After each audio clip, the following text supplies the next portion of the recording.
Welcome into a wild and wacky Wednesday here on Main Street Sports Today, presented by the Tennessee Orthopedic Alliance of Columbia.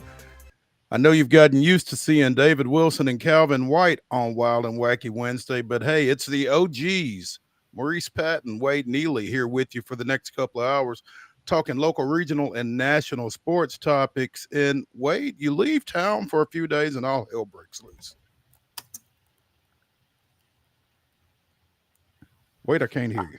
I like to get a little wild and wacky myself. I know you do as well, Mo. So it's only fitting that, we kind of strong arm our way into a show here today and say, hey, enough fun for you two young pups. It's time for the OGs to get back. There we go. Yeah, and they had their fun earlier in the week. Again, it was a firestorm across the football landscape. I almost said the college football landscape, but it wasn't even a Black Monday. It was a Black Sunday for a few guys, and man, we're still kind of playing catch up on some of that, and I'm sure we will talk about some of that as the day progresses. But it is Wild and Wacky Wednesday. In our final segment of the show, Wade and I will bring you some of the weirdest, wildest, and wackiest news from across the globe. Looking forward to doing that. In the second hour, we will be joined by Blake Lovell from Southeastern 16. Southeastern Conference basketball media days have been over the last couple of days. We will check in with Blake and get his thoughts on the SEC heading into the 25-26 season. So we'll catch up with Blake in the second hour. In the second segment, we will be joined by old friend, longtime friend. There we go. Heather Williams of WCYB-TV out of Johnson City, talking a little NASCAR. A familiar face showed up in the winter circle this weekend out in Vegas. And next up is Talladega as the round of 8 in the NASCAR Cup Series playoffs continues. So looking forward to checking in with Heather. Wade and I haven't had a chance to get her on the air in a while. I've obviously been picking her brains a little bit off air, trying to keep up with what's going on. But looking forward to some NASCAR talk with her in the next segment. We'll also be talking some Major League Baseball. The playoffs are getting interesting, have gotten interesting, particularly if you are the Brewers or the Blue Jays, I guess. We'll talk more about that. Still some fallout from Ascension St. Thomas Sports Park. People still losing jobs out there. You thought Brian Callahan and Bill Callahan were it. Oh, no. Wait, there's more. We'll be talking about that, some other NFL talk. Little Nashville Predators, and some college football because it's that time of year. Again, final segment, Wild and Wacky. Wade and I will be getting back to some of our favorite subjects in that final segment to close out the show. So stick around. It's going to be fun. Wade, I went to Northern Michigan over the weekend, and it was not nearly as cold as I expected. So that was a win. How about you? I know you were out of pocket. Yeah, out west, went to New Mexico where it was unseasonably warm. Fortune favors the bold, and went out for the hot air balloon fiesta, but also check out some of the great national parks there. No producer Mark, he's a big history buff, Mo, whether he admits it or not. So we went to see Oppenheimer, his museum up there at the top of Los Alamos. Went by Volcano Vista, home of Diego Pavia. They were we think we got it rough, Mo, when our district games are, 45 minutes, an hour away. Try having a district game about 3 hours away, like a lot of our teams near us where we were staying Friday night were. So no Pavia action, no jerseys to speak of on Friday night, but it was a good trip. And, yeah, a good trip to the Mitten, too, it sounds like. Favorable conditions, even though the Tigers and the Lions took a couple L's. Hey, yeah, the surroundings weren't in the best of moods as a result of those outcomes. But yeah, overall it was a good trip and a lot of fun. Happy to be back though. And Wade, you hate to miss out. There was a real FOMO going on Monday as you watched things develop across the college and professional football landscape here earlier in the week. Hated missing out on that, but feel confident that David and Calvin did a great job with all of that. And I'm sure we will still be touching on it, as I mentioned. So crazy deal on Monday, Mo. We were, it was Indigenous Peoples Day on Monday, and we were high atop what's called the Tent Peaks National Monument, which is on part of the Cohete tribe's native land there in southwest Mexico. New Mexico. And as I come down, there's no service what to speak of for about 6 hours there as we traversed the landscape there, and then came down to a flurry of messages, flurry of social media updates and notifications from folks, flurry of text messages from folks. And I said, holy smokes, what has happened while we were gone? And yeah, a lot to process, to say the least. And a lot of it took place right in our own backyard here. Yeah, no doubt. So we'll continue to get caught up on all of that as these next couple of hours progress. But right now, let's go ahead and get into yesterday's results and today's schedule on the rundown. This is the rundown. Rev it up, boys and girls. It is time for the rundown, which means we give you the Tuesday night scores, starting with volleyball. And we got a couple of sweeps to get things cranked up as Blackman defeats Lebanon 3-0 and then turns around and defeats Siegel by that same score, 3-0. Siegel, however, did knock off Cookeville 3-0 earlier in the night. Eagleville with a 3-0 win over Bledsoe County. It was Gallatin 3, Green Hill 1. Green Hill with also a 3-0 win over John Overton. Gallatin defeated Hillsboro earlier in the night, 3-0. It was Brentwood 3, Lincoln County 0. Murfreesboro Central Magnet blanking Stone Memorial 3-0. Sale Creek 3, Holyoke 0. It was Eagleville 3, Sale Creek 1. Brentwood with a 3-0 win over Summit. Summit blanking Columbia last night 3-0. And Upperman knocked off Murfreesboro Central Magnet on volleyball action from Tuesday night, 3-0.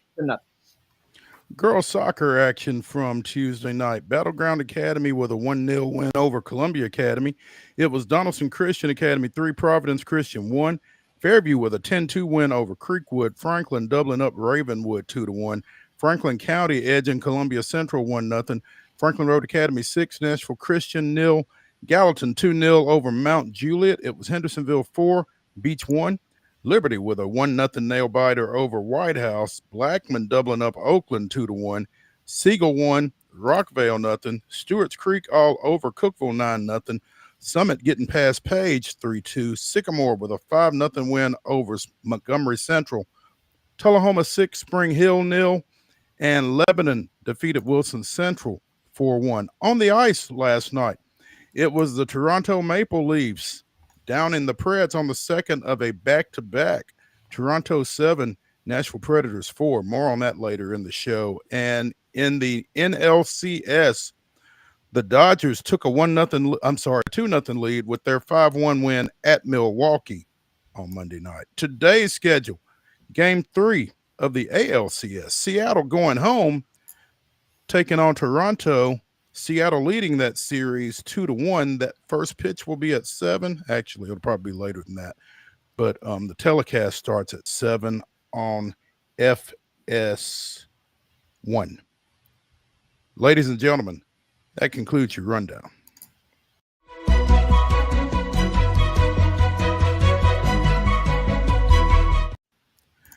Your top story brought to you, as always, by the fine folks at Piggly Wiggly and Neely's Mill in Columbia. Be sure and check out their delicious daily deli lunch options, available from 11 a.m. until 6 p.m. Also, their hand-cut meats and everything is cost plus 10% at the cash register. Piggly Wiggly, Neely's Mill, Columbia, bringing you our top story, and it's sad news that we bring you. Last night, former Middle Tennessee State men's basketball coach Randy Wheel passed away.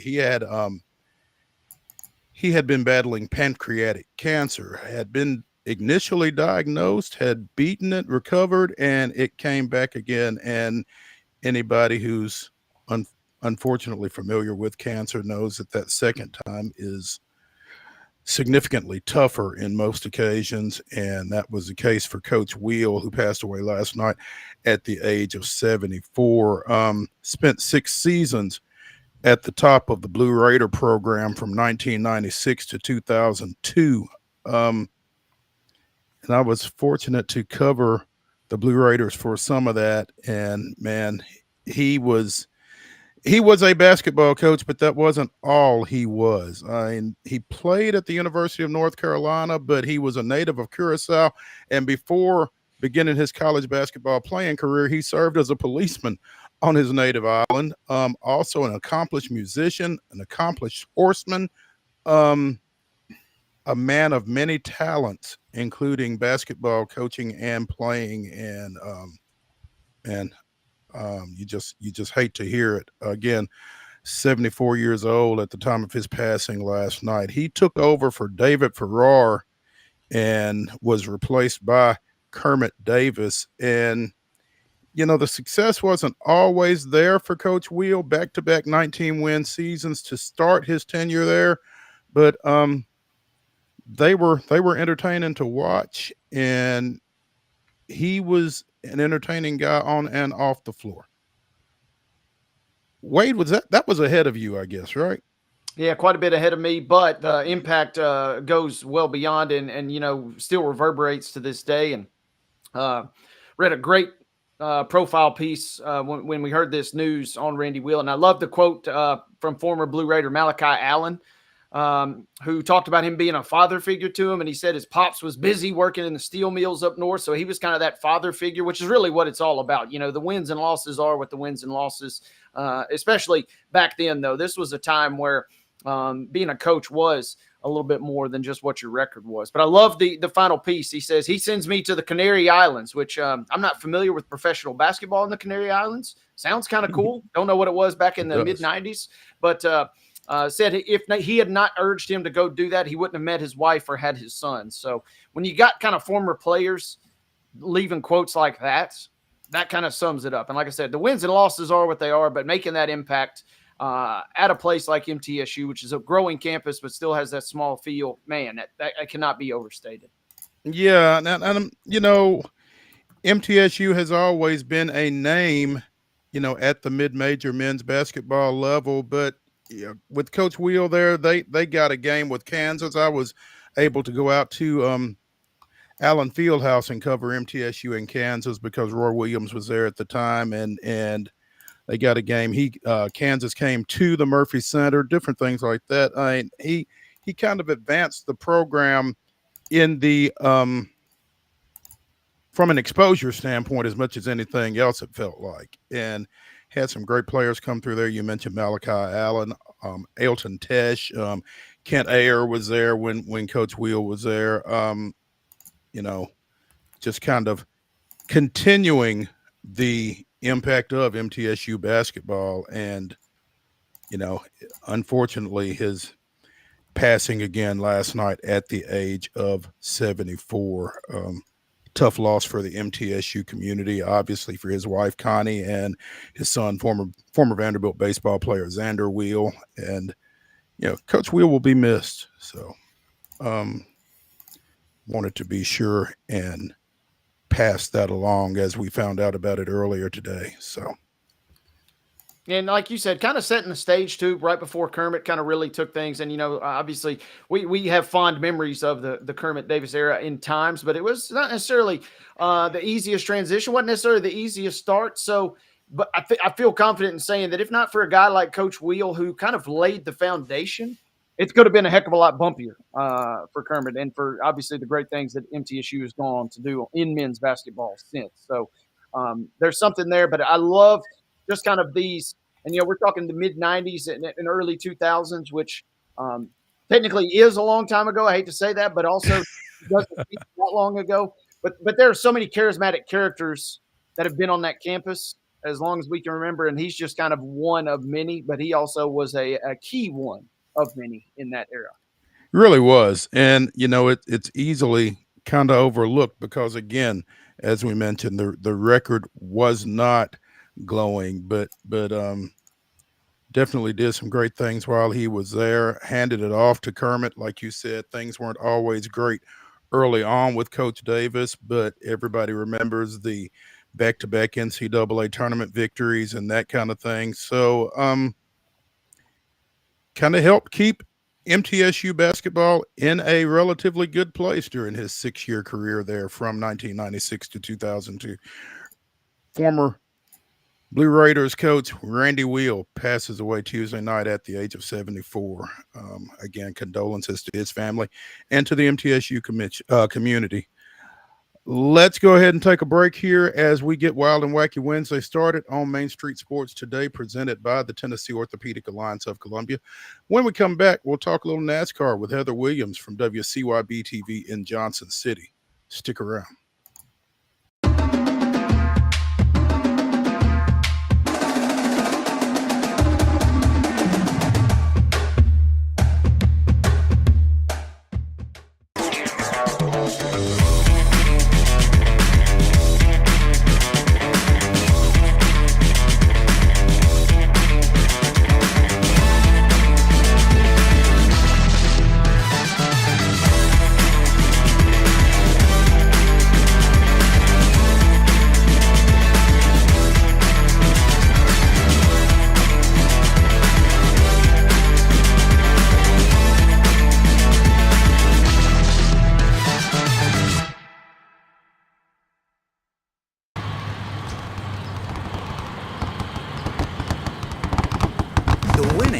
Got closer. All new Sportsbook, the latest gaming machines, live horse racing, and more. The Mid Gaming Hall, Kentucky Downs. Winning just got closer.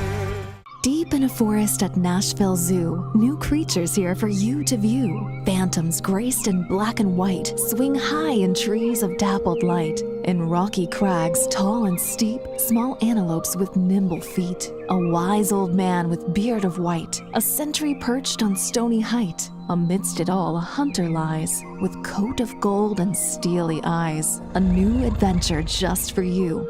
Leopard Forest at Nashville Zoo. Open now. Busy bee, yeah, busy bee.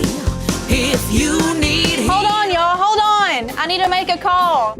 Hey, this is Brianna with Busy Bee. I'm giving you a call to let you know your technician is on his way. 833. Busy bee. Guys, not yet. Not yet. Busy bee, oh, Now busy ready, bee. guys. Call 775-7833.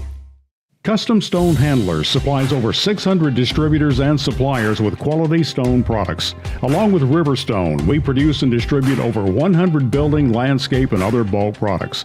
Our goal is to provide quality products, service, and partnerships to ensure our customers' success. We firmly believe the measure of any person or company is how you treat other people and customers. Give them a call at 931-490-4990 or visit CustomStoneHandlers.com.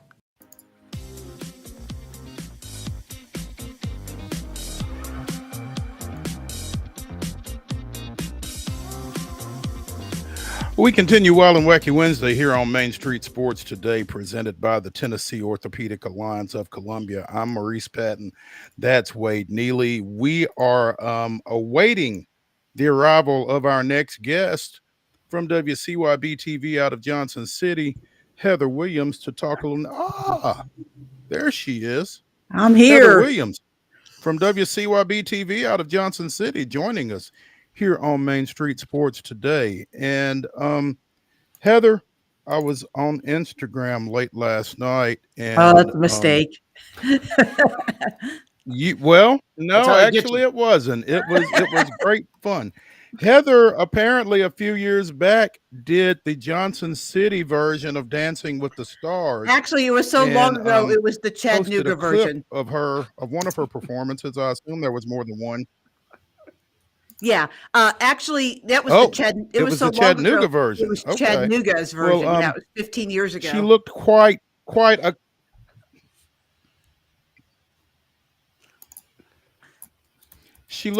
accomplished, and I was wishing we could figure a way to run that, but I think the way our show is set up right now, that wouldn't necessarily be possible. Oh, shucks, you're saying, Heather, huh? Yeah. She's all torn up. Yeah. Heather Legs Williams joining us here on Main Street Sports Today. Heather, Vegas has come and gone in the round of 8, and we have a 2-time playoff winner now. Yeah, I don't think it's a huge surprise. Denny Hamlin getting the victory at Vegas. I talked with the boys last week. I thought the Toyotas were going to be strong. They've been strong at the 1.5 miles all year long and pretty much held the form. It was pretty much a Toyota show. The Hendrick Chevy's got there and mix it up. they had terrible luck. Larson had the least bad luck of all of them. He actually had a chance to win it, so he didn't have any bad luck. But Chase Elliott and William Byron had terrible luck, and it showed in their finish. And now they're both on the outside of the playoffs trying to get back in. But, you just feel something is different about Denny this year. He seems to be more focused. He seems to be dealing with the chaos better. I felt this going into the year. I think this is probably his best chance to win a championship, which to win your first championship at 44 years old would be pretty incredible. And, he's got a chance to do it. Hamlin was followed by Kyle Larson, Christopher Bell, Chase Briscoe, and Tyler Reddick in the top 5. Again, the second win for him of the playoffs. I guess if you are a NASCAR follower, it isn't necessarily hard to believe that he has not won a championship. But, for everything else that he's accomplished, that would kind of be the cherry on top, I guess. Right, Heather? Yeah, for the longest time, everybody said that Mark Martin was the best driver to not win a Cup Series championship. I think it's been probably a year or so since Denny Hamlin has eclipsed him in that mark. He's got 60 wins, which is 10th all time, which is far more than Mark Martin had. It's really the only thing missing from his resume. I guess that and the Brickyard, right? He's won Daytona 3 times. He's won the Bristol Night Race multiple times. He's won Darlington. I don't know. I don't think he's won the Coke 600, but he's got big wins and he's got everything but a championship. He talked about this year, and I think it really has made a difference in his performance, that he was not going to worry about the championship, that his focus was to get to 60 wins because 60 got him 10th all time on the wins list. He's now tied with Kevin Harvick for 10th. But, with wins in this format comes success. So, he got what he wanted and also has a chance now to win the championship. And winning this first race in the round, regardless of where it is such an advantage, especially with wild card like Talladega this next week and then Martinsville, kind of a wild card, but he's pretty good at Martinsville coming up. But they don't even have to worry about that. They just have to show up, mitigate damages. They're already on to the next round. Bonus points don't mean anything. They can be 100% focused on going to Phoenix and win. That's basically how Joey Logano won the championship last year. He won the first race and all they did was focus on Phoenix. And off the truck, they were the best car. So, Danny talked about that in the lead up to this week. It happened, and now he's in a great position. Heather, I read, that it was an emotional victory for Denny Hamlin, and certainly some references to his father, who apparently was not happy. Famously, he's not happy when he kind of taunts the crowd. But kind of set the stage, if you would. How emotional was it? Obviously, the win alone was fantastic, but kind of that outpouring after seems like it was really touching. Well, it was emotional for a lot of reasons. His dad has not been doing well for a while, and Denny really wanted to make sure that he got 60 wins while his dad was still with us. I'm not saying that anything is imminent, but when you're older and your parents are sick, you start to get a feeling of just like the invincibility's gone, right? There's an end time for all of us, which is unfortunate. But he really wanted his dad to be able to see him get to 60. That's emotional. Getting to 60 is emotional because that was his number one goal, and now he's there. And honestly, he has a chance now to get 10th by himself. The chances that he's at least going to run next year, and the chances that he doesn't win any races, I think, are low. But then again, when you drop off, you never see it coming, because it happened to Harvick and it happened to Truex. When you get into your 40s, the drop off comes and you just don't know when it's coming.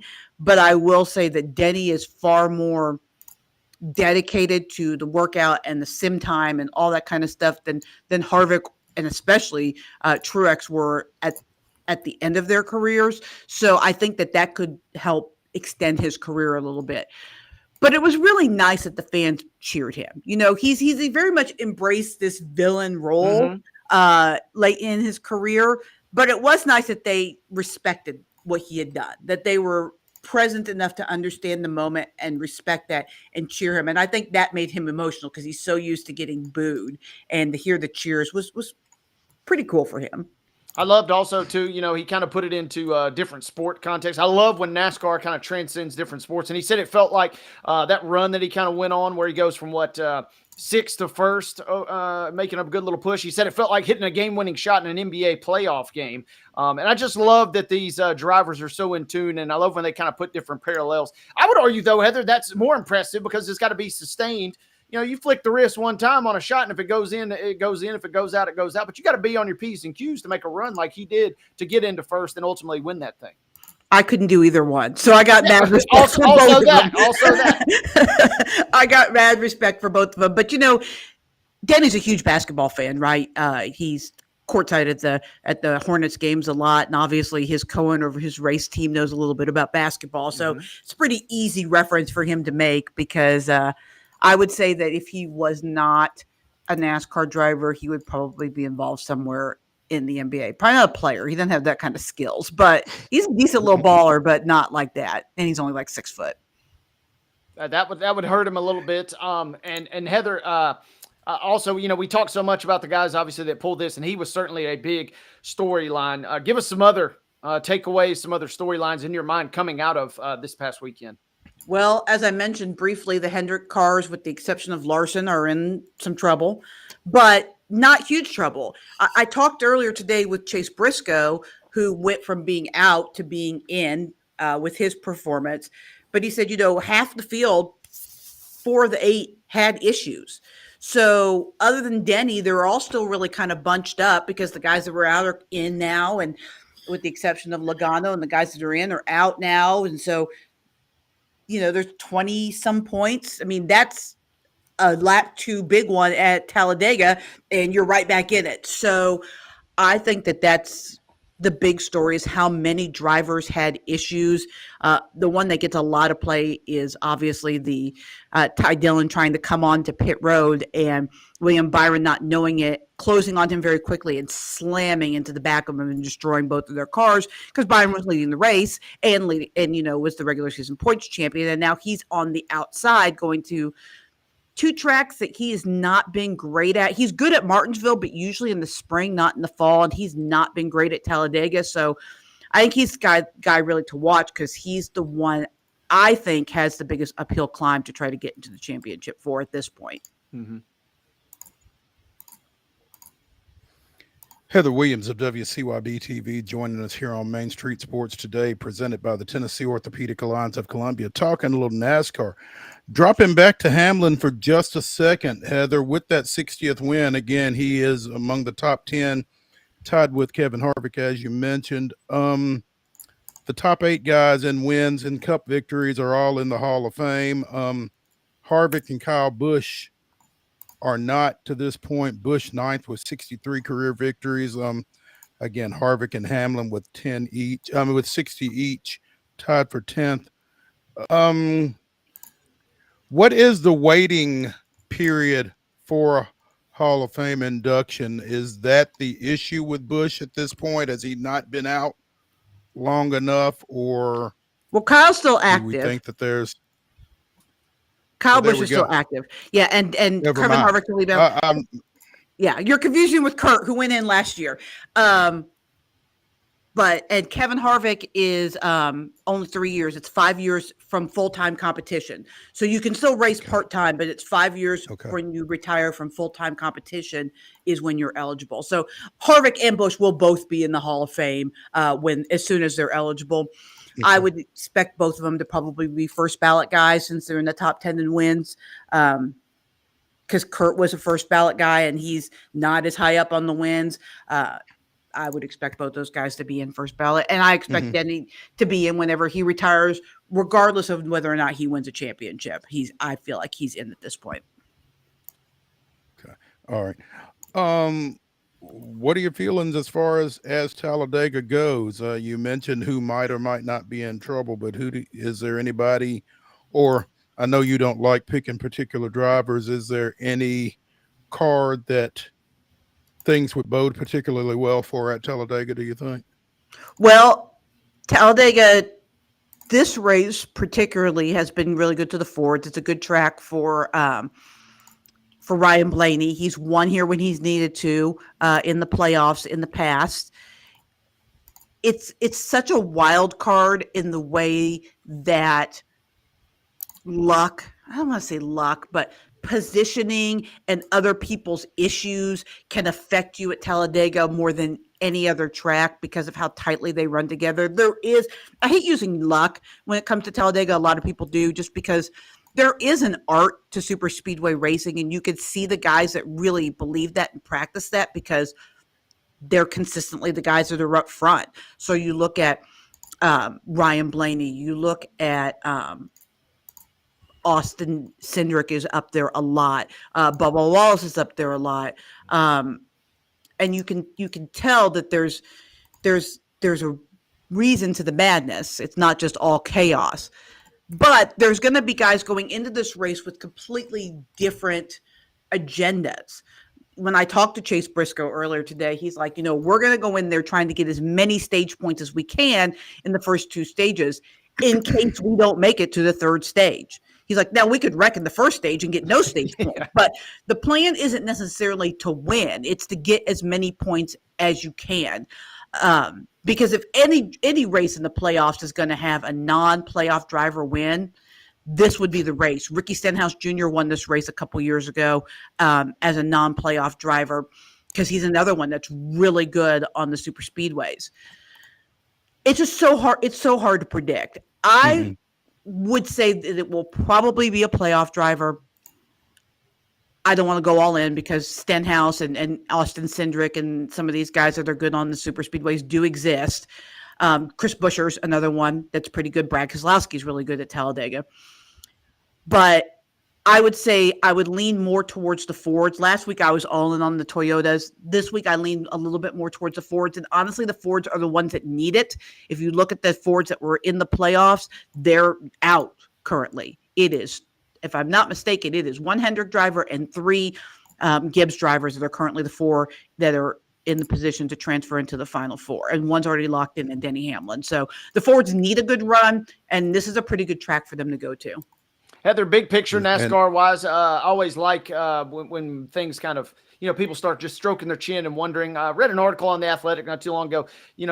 They always tinker with the formula. Does the formula feel pretty safe? Or if there are changes, what are we looking at? Kind of give us the latest. Give us the tea there. I think that we're headed towards a change in the points structure, the playoff structure. NASCAR fans have whined enough. They have boycotted enough. The ratings are down significantly. They've spoken. They don't like this, which is weird because it's, to me, highly entertaining. But, a lot of these fans weren't around for full season points.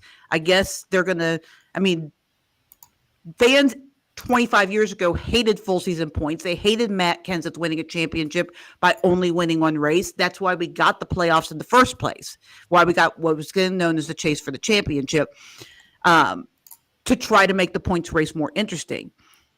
This new generation, for some reason, wants to go back. So we're probably not going to go back to full season points. I don't think that's going to be a thing, but I think we'll probably go back to something closer to the chase for the championship, or maybe just like a 4 or 5 race playoff where they all count equally, where there's no single race for the championship as there is now.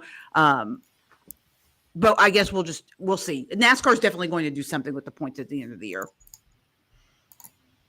I like that they always kind of tinker with things. They're not afraid to kind of go there. Hey, Heather, speaking of tinkering, I just want to mention, since we, Mo and I talked about how we hadn't seen you in so long. We haven't seen you in so long that the Chiefs basically were anointed preseason Super Bowl favorites. Then the season was over, and now all of a sudden here they are. They're 3-3. They got Rashee Rice coming back this week. Give us the state of Chiefs fandom in your mind. Well, you know that it's good when people are complaining about how the refs are in our pockets again. No penalties. Right? All kinds of stuff. All. No, never mind that 2 weeks ago when we lost to the Dolphins, we had 14 penalties. That's nothing.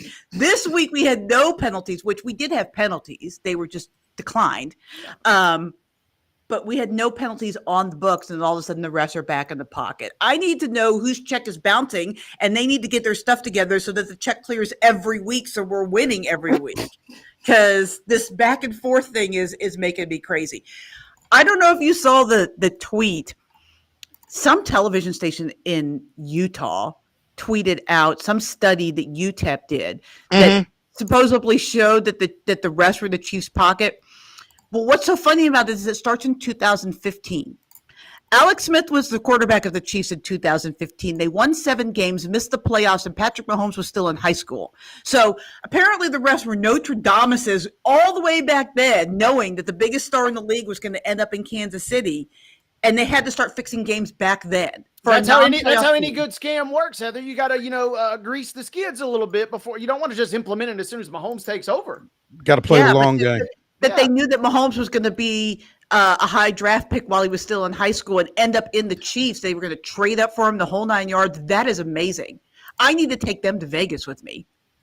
These script writers, they don't just write for one season at a time. You don't just get one season of a high level HBO drama. I mean, you got to play, like Mo said, the long game a little bit. So don't shortchange these guys. What's so funny is that the Chiefs have not had a quarterback like a really franchise quarterback. We've had good quarterbacks. Alex Smith was good. Trent Green was good. Joe Montana played there briefly at the back end of his career, but we haven't had a franchise quarterback in Kansas City since Len Dawson. So to even think or know that this was happening in 2015 is crazy talk, but I enjoy it. I think it's hysterical because it just means my team's good.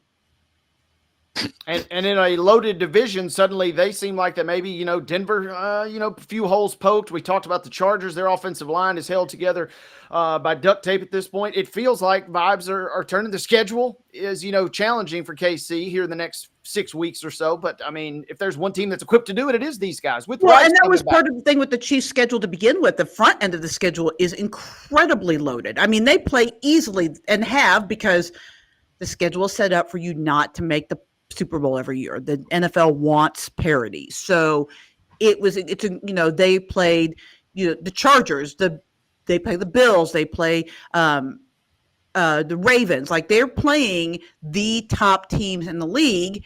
And so it's set up for them not to succeed. But when they start getting to some of the teams that, they did play the Giants, which by the way, all of a sudden looks like a way better win after what they've done recently.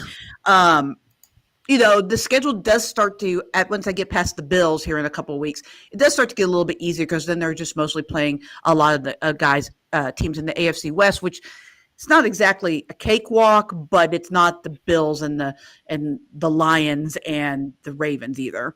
All right, so you're saying on December 21st, you're not exactly fearful of the Titans bringing an upset here in Nashville is what you're telling me. I mean, they've done it before, so I would never say never, but at this point, with the interim head coach, I'm not all that nervous. But I will say, when the Chiefs were 2 and whatever they were, when Romeo Crennel was our coach, they did upset the number 1 team in the league. One of their 2 wins was against the Green Bay Packers, who were the number 1 team in the league at the time. So never say never. It's the NFL. And to your point, I love the back end. Yeah, you got the Chargers. We joked about the Titans there for a minute, but you got the Chargers and the Broncos at home in those final 2 divisional meetings in the month of December. Yeah, it's a good schedule.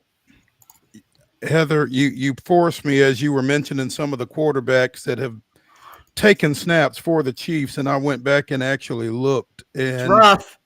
It is. Tyler Thigpen, Tyler Palco, Brody Croyle, Damon Heward. Damon Heward, that's who I was trying to think of. Matt Castle, Elvis Gerback. I mean, you could go back to Steve Pallure and Bill Kenny. It's rough. It is not good. It really is. If you Google Chiefs starting quarterbacks, it is not a who's who. No, and I can name them all. How sad is that? I can name them all. It's rough. That is, but that's why you are. But it's all worth it now because we have the baby goat. We'll see if he ends up being the full-grown goat, but he's the baby goat right now. Although he's 30 years old, so he's probably not a baby anymore either. Or close to 30. He's kind of outgrowing baby status for sure. Heather Williams of WCYB-TV out of Johnson City joining us here on Main Street Sports today. I assume you'll be at Neyland this weekend? At Neyland? Is it? That game is in Tuscaloosa. Don't go to Neyland then. Yeah. Never mind. Yeah. No, but I know I don't do Tennessee games. I have young people that do that for me. I'm too old for that at this point. Wow. Well, never mind then. Between young people and it not being at Neyland. So, yeah, I've been off for a few days. I'm out of it. I'm gonna get you off of here, and I'm gonna try to not embarrass myself anymore. It's all good. It's all good. It's good to hang out with you guys.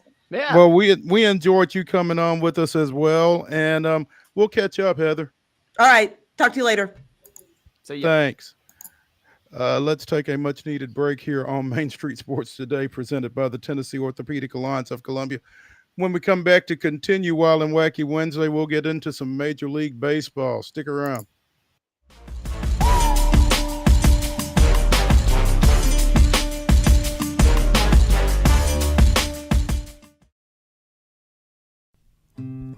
Columbia Power and Water Systems is dedicated to bringing our customers reliable, local service. Whether you're turning on a light switch, your faucet, or streaming on TV, our dedicated team members from here in Murray County work every day to keep you on. If you need us, call us 931-388-4833 or visit cpws.com. CPWS, local service, local support.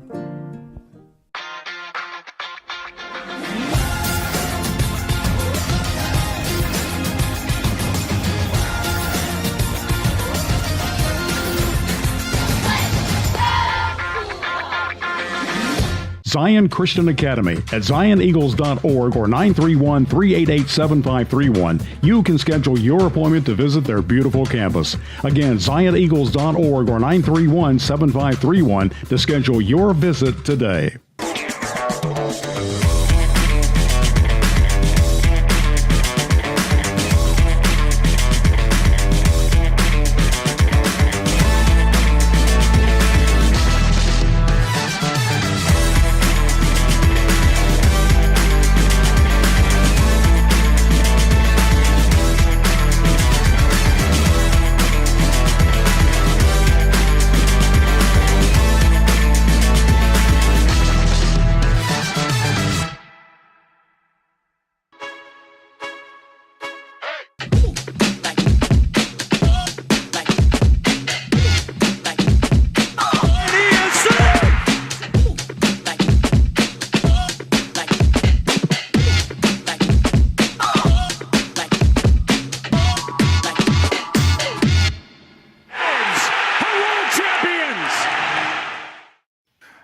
October 15th, 1999, Tom Glavine struck out 8 over 7 scoreless innings as the Atlanta Braves took a 3-0 lead in the National League Championship Series with a 1-0 victory over the host New York Mets.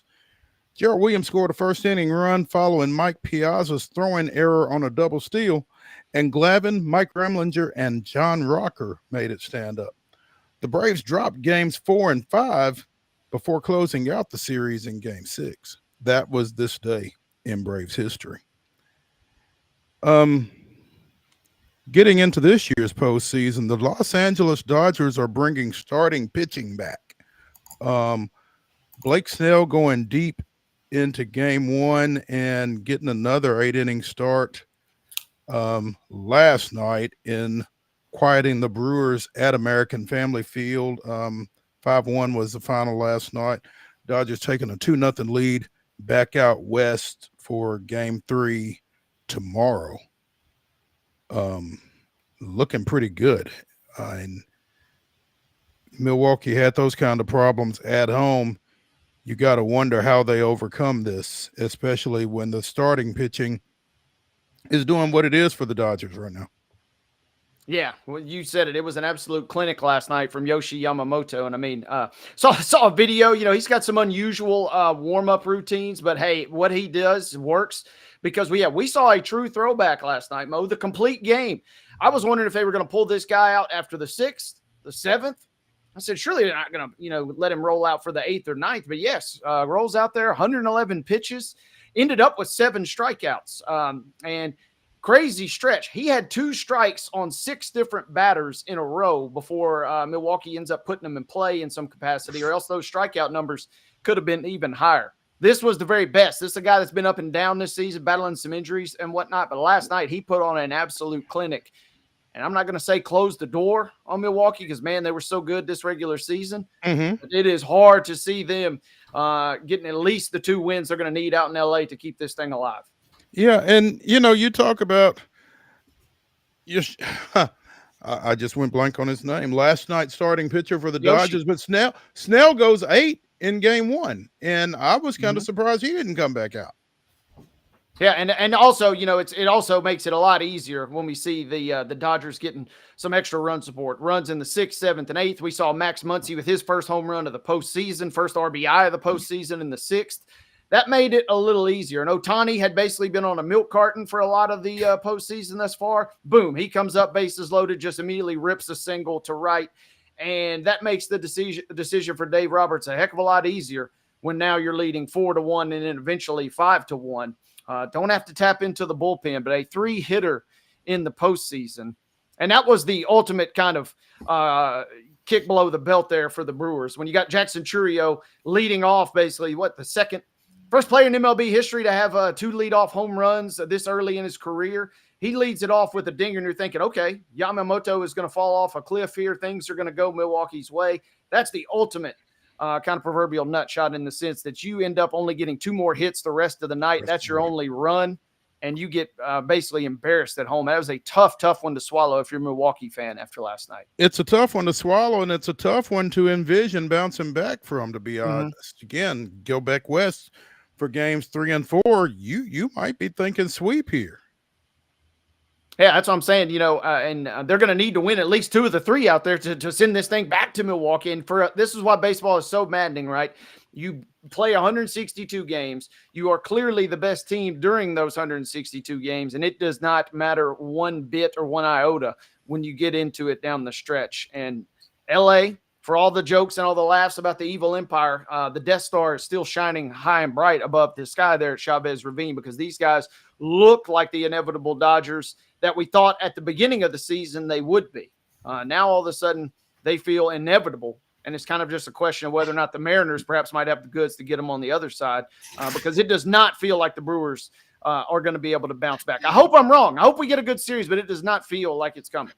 No, it really doesn't. And I mean, I go back to game 1 where it's 2-1. You've got bases loaded, 2 outs, and Bryce Terang, contorts himself to get out of the way of a hit by pitch that would have tied the game. And then he swings at one, cap bill high to end the game right there, and the Dodgers win it 2-1. The entire series could have turned on that at bat, feels like. Big talking point, obviously, and a lot of chatter. I heard somebody say it best. As laypersons, that's the one thing that we feel like we could do just as well as anybody else in the MLB. I cannot get up there and swing at a pitch at 99 out of 100 times, but I could stand in the way of one. So it's easy for us to kind of fall into that trap. But you are absolutely right when you say that could have potentially shifted things, and that's what makes baseball so fun if you're a neutral observer, and so maddening if you're a fan, and so nail-biting depending on where your allegiances lie, because you are in the absolute pressure cooker. You're in the midst of hell when your team is in these games for 9 innings, and you just hope at the end you come away with the win. But if you're a neutral fan, yes, give me more of that. I want more of those moments. We might get another one tonight. Toronto goes to Seattle looking for its first win after the way they dusted off the Yankees in the ALDS. The Blue Jays down 2-0 going out to the Pacific Northwest. It's Shane Bieber going for the Blue Jays. George Kirby getting the start for the Mariners. And, this is kind of cool. I remember when these two teams came on the scene back in 1977, and to see them both playing for a World Series berth. Toronto's been before, Seattle hasn't. An all West Coast World Series. You folks going to have to get their naps if that one plays out. But interesting to watch, and the way Seattle has, the way they handled Detroit, obviously going late in that final game, 15 innings before winning that one. But the middle of their order is starting to perk up a little bit. Absolutely. And shout out to the Mountain Time Zone, which gave me a little extra juice to make it through all 15 of those innings on Saturday night. But otherwise, I don't know that I'd have had the goods. But I was in the Eastern Time Zone, and thoughts and I prayers. just barely made it. Yeah.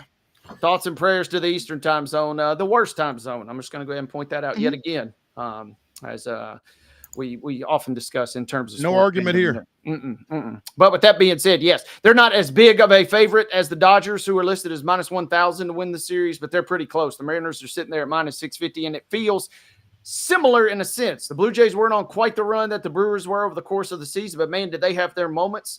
And it feels like the Mariners have absolutely just snatched the soul of the Blue Jays thus far, kind of like the Dodgers have done with Milwaukee. I will not be shocked if Seattle comes out and wins this game tonight and really takes massive control of this series. On the other hand, you don't get this far. Same with the Brewers, of course, but you don't get this far, talking about the Blue Jays now, without being a club that has some resiliency and has some offensive pop. Hoping for a good game tonight, hoping for a good rest of these couple series. Yeah, and again, the way Toronto handled New York, I wouldn't have expected them to go so quietly to this point, and particularly at home. So I'm interested to see what they do come up with out in Seattle here over the next couple of nights, and they can, make a run back at this thing. But Dodgers Mariners looks awfully Gold Glove finalists have been announced, and the Cubs and the Blue Jays are leading the way for those top defensive awards right now. Winners to be announced early next month, but something to count on besides the postseason here, I guess. What do we got? Come on. Computer's not working with me here. Well, the one guy you don't have is Cal Raleigh, who was crazy. A Platinum Glove winner a year ago, but not listed on any of the nominations here. Is one of the Blue Jays.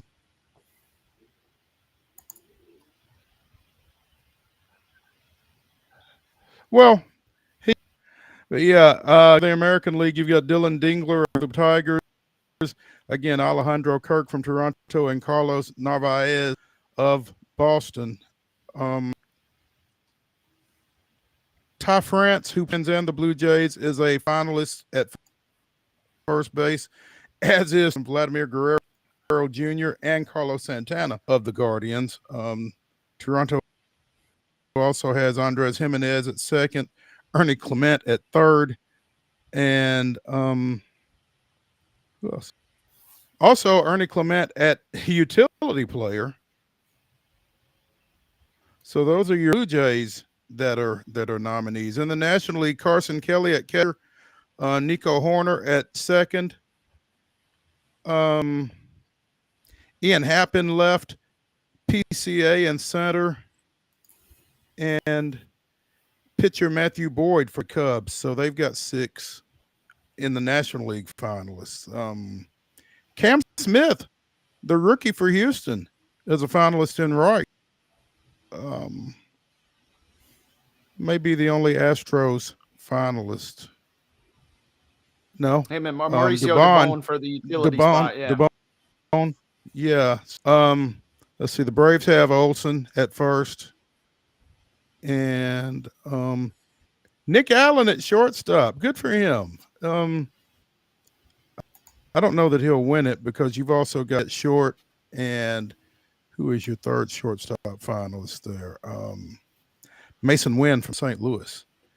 But that's, for a no-hit guy like Nick Allen, it's for your defense because that's what you bring every day. I don't think he's going to get it, but that's a nice little recognition for him. So good for Nick Allen. Again, those finalists will be the winners will be announced on November 2nd there. So Gold Glove finalists. Former Sal Frelick is a finalist in right for the National League for the Milwaukee Brewers. looks like he is. Oh, the aforementioned Bryce Turang at second base is also a finalist. So good for those guys. Let's go ahead and take a break here. Hour number one on Main Street Sports Today, presented by the Tennessee Orthopedic Alliance of Columbia. When we come back, we'll continue Wild and Wacky Wednesday. We'll jump into the grab bag. Stick around.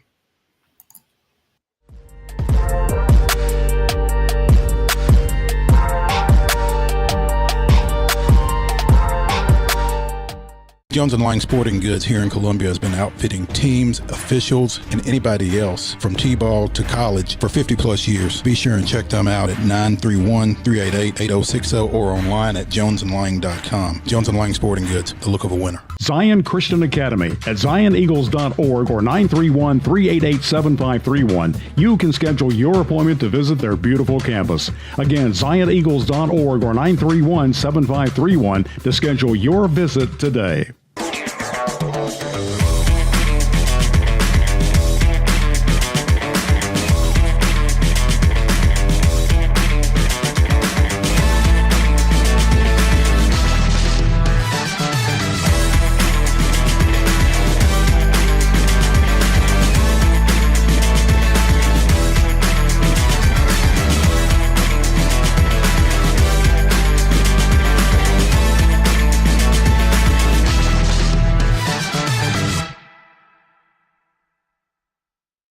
Is your internet slowing you down?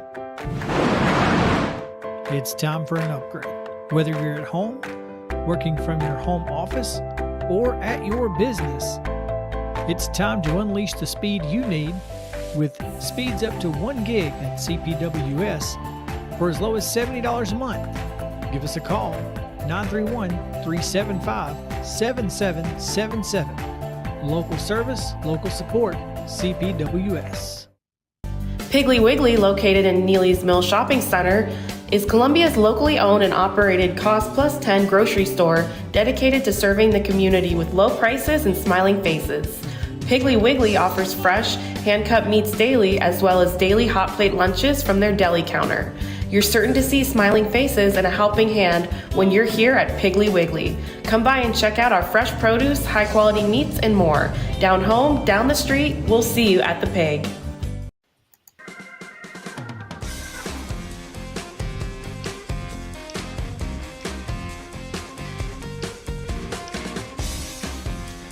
Wild and Wacky Wednesday continues here on Main Street Sports Today, presented by the Tennessee Orthopedic Alliance of Columbia. I'm Maurice Patton. That's Wade Neely. This is the grab bag, and as we mentioned, following up on the Brian Callahan dismissal on Monday out at Ascension St. Thomas Sports Park, there have been more, and I'm trying to find, because I saw something right before we came on the air today. Another staff member has been dismissed, and I'm struggling to locate it, but it was an assistant to Callahan. Wade, have you seen this? Are you familiar at all with what I'm referring to? Hadn't seen this, and I thought the Callahans, plural, were going to be the only two casualties, but sounds like, yeah, I mean, when you're making that big of a shakeup, wouldn't be a major shock to see some other folks kind of fall by the wayside. Yeah, I'm trying to locate it because I was in a text string and it came up as well.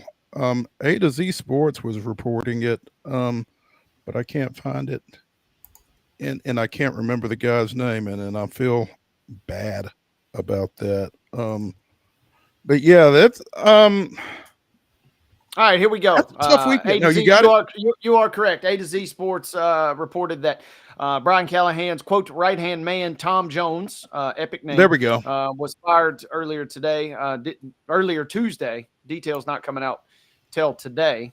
Could not tell you much, if anything, about Tom Jones, but that was kind of the implication, right, with a few staffers at least, was that Brian Callahan felt like he kind of did some guys some favors, brought in some buds here and there, which, you know, happens across the NFL and football at large. But, you know, so we shouldn't maybe be surprised that, you know, your quote, right-hand man is also hitting the unemployment line today. Yeah. As you mentioned, this was it's actually took place yesterday. I guess it just kind of came to light today because, like you said, as he had been referred to, Bill, would be the extent of it, but for news until earlier today, continue with the transition of Mike McCoy into the interim role. 25 years with the Raiders, as an intern in 1996, filled a wide range of role and responsibilities across those 25 years. Vice president of football operations and assistant to head coach in his final 2 seasons with the Raiders. You think that there will continue to be shakeups maybe with this team as this progresses. I mean, you've already moved the big piece. Callahan's out, Coy is in. Oh, Wade, what is expectation at this point, do you think? I mean, what you're trying to win a ball game, but other than that, what are you trying to get done if you are the Tennessee Titans right now? If you're the Titans, your expectations may be a little different. If you're a fan, as long as Cam Ward continues to develop, it'll stink, and you would just want to avoid embarrassment from here on out. But if you come away with an improved offense, with an improved Cam Ward, and just if you can sell optimism heading into next year, as sad as that is to say, if you can sell optimism 365 days from now, then that's a win as a fan. Unfortunately, I looked at the odds. Your odds of winning the division are now 500-1. So that ship has sailed. You're not going to creep into the playoffs. There was a small little window where if they'd have got on a run and beaten the Raiders and then reeled off a couple here, including this big one at home this week, maybe you could crawl back into contention. But that is gone. Things are falling apart, and it's grim. And if you're a fan, that's the expectation. Internally, I don't know what your expectation is because we have seen so much shakeup. It's hard to tell who knows what, who wants what, who's doing what. That's kind of an incomplete piece of the puzzle. But as a fan, as long as you see one still slinging it and kind of giving you glimpses and kind of, letting you look from your seats at Nissan Stadium at that new shiny building, like, okay, I'm interested in still giving dollars to this team. That's kind of all you're hoping for at this point because continued improvement is going to be a tough sell across the board. McCoy does bring the chops, though. His record is not necessarily the greatest by any means as head coach, but he does bring some head coaching chops and some experience. If you look between the leaves a little bit, it sounds like at times in the Callahan era, questions were, is this guy trying to be the offensive coordinator? Is he trying to call plays? Or is he trying to be the head coach? And kind of trying to juggle all of those plates at once did not work out as we saw in spectacular fashion. So maybe with McCoy, a little, I kind of liked what some of the stuff that I heard in the press conference yesterday, at least some stability and some glimmer of a little continuity and optimism going forward. But we are talking about the ultimate kind of dysfunctional franchise at this moment. So hold your breath and just buckle up. Yeah, and it's interesting, in the aftermath of the Callahan dismissal on Monday, a few weeks ago, we were told that Callahan had handed off offensive play calling duties to quarterbacks coach Bo Hardigree. In the last couple of days, I've seen it characterized as he was stripped of play calling duties. I don't know if you've seen that or not, but I'm trying to figure out, where that discrepancy comes from. Was it Callahan's call? Has it gotten misrepresented in the aftermath, or was he actually stripped initially and just allowed to frame it that way? Yeah, and your timing is beautiful because I'm sitting here looking at a story on Main Street, Nashville, from Terry McCormick at Titan Insider. League source indicated that controlling owner Amy Adams Strunk basically, took those play calling duties away. And that gets back to the age-old question. I mean, we're talking about a guy that had not had those 3 different plates kind of juggled simultaneously. And I know Holtz, another Callahan kind of crony, quote unquote, for lack of a better term there. I know he was doing some things, but he was doing a similar role that Callahan was doing in Cincy, where you were the offensive coordinator kind of in title. but you're not really calling the shot. So trying to juggle all of those, it seems like in the aftermath, and it's so easy to look back, hindsight 2020, but when you read all that, it's like, yeah, there's no way this was going to work. You got a guy trying to figure out how to do one thing well, let alone trying to do 2 or 3 different things well.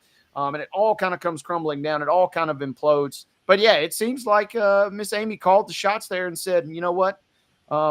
It just felt like kicking the can down. This whole season has kind of felt like kicking the can down the road, right? And it gets back to a question of whether or not this move should have been made in the offseason, which is the big talking point, not just locally, but also nationally now, is should the Titans have made this move from Callahan in the offseason? Because now you are in this weird shotgun marriage. The 4th quarterback mode now that it's been taken number 1 overall, that's seen their coach fired in the middle of the season.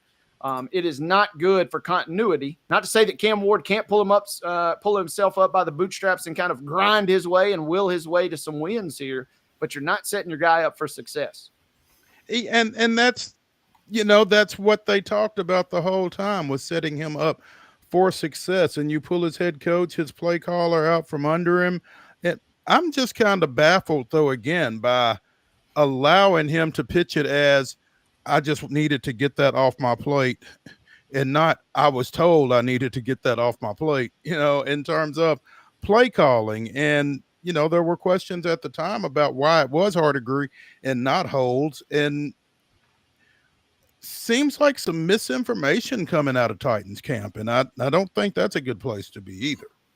No, every kind of spot in the franchise is in kind of scramble mode, seemingly at the moment, from a football sense, at least. And so that's tough. And I mentioned, we're talking about Trevor Lawrence, Bryce Young, and Caleb Williams, and now Cam Ward, all have seen their head coaches fired. So during their rookie season. Yeah, make of that what you will. There's also some numbers that indicate that even though Cam Ward does not look statistically great, that's where I get back to with the fan thing.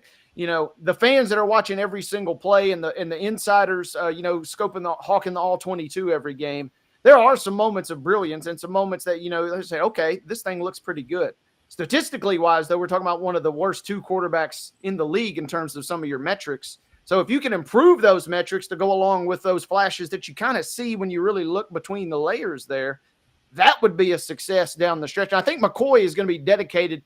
I think he knows, hey, I'm not getting the job no matter what happens. He could run the table, and I don't think he's getting the job. But I like what I heard from him yesterday when he said, hey, he's wanting to see consistent and dedicated improvement to Cam Ward, which is a sign of a professional. Everybody's going to say that, but that's also commitment to the real cornerstone of your franchise there, in my opinion. Speaking of former Titans, could AJ be on their way out of Philly? We talked about this a couple of weeks ago, but it doesn't feel like it's going away again, even with the success that Philadelphia is having. It's odd to me. I don't know. I mean, what are your thoughts? Is he gone? Is that what you're asking? I don't know. I'm looking at an article here on CBS Sports. 3 trade ideas for star wide receiver if Eagles can't resolve lingering tension. And among the options are Pittsburgh and, oddly enough, New England. Both would be electric landing spots. The other, Indianapolis. That would be awful for the Titans to have to play that guy 2 times a year. Yeah, talk about getting him. It was, the guy that got John Robinson single-handedly fired after he pulled their pants down in Philadelphia a couple years ago. Only one more game versus the Colts, luckily. That would be crazy. But the Steelers, the Steelers, who are now your betting favorite to win the division, if they can pull off. I don't know. I get back to the sense that this feels like a little posturing, but then again, man, the Eagles are in such a weird spot right now, and some of the warts that were bubbling below the surface were covered over with wins early. And we said, hey, who cares what the offense looks like and who cares what the numbers say as long as we're winning games? Well, when you don't win games, suddenly things immediately kind of pop up. And so we've seen A.J. Brown voice his opinion here locally, but we've also seen him do it.